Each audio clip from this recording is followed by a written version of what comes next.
सैतीस साल के उम्र में कोइले बिया शादी, देखही में लागतिया छावड़ा के दादी। 37 साल के उम्र में कोइले बिया शादी, देखही में लागतिया छावड़ा के दादी। कहे हमारा के जई हो ना छोड़ के मजाक नहीं कीजिए, सीरियसली में बोलिए। चुप मजाक नहीं करते हैं, हमारा भी जिंदगी नरक बना है। किसके लिए छोड़ के आए थे इतना? आई बानी भतर के दिल तोड़ के आई बानी भतर के दिल तोड़ के। 37 साल के उम्र में कोइले बिया शादी, देखही में लागतिया छावड़ा के दादी। कहे हमारा के जई हो ना छोड़ के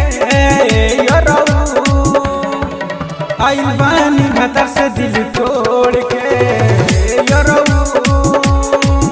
आई बानी भतर से दिल तोड़ के। आई बानी भतर से दिल तोड़ के। आई बानी भतर से दिल तोड़ के। लगता एकर कोनो नहीं के दवाई रे, 5 लइका के ही आई माई रे। लगता एकर कोनो नहीं के दवाई रे, 5 लइका के ही आई माई रे। सोशल मीडिया पर चलता चर्चा रे, देखो ना छावड़ा के बढ़ल बा खर्चा रे। कहे घर ही में रहे मगोर के आई बानी भतर से दिल तोड़ के आई बानी भतर से दिल तोड़ के। आई बानी भतर से दिल तोड़ के। आई बानी भतर से दिल तोड़ के। कहले प्यार करके बदलो नहीं राधा, हमरा से चढ़ बढ़ के बोलो ना ज्यादा।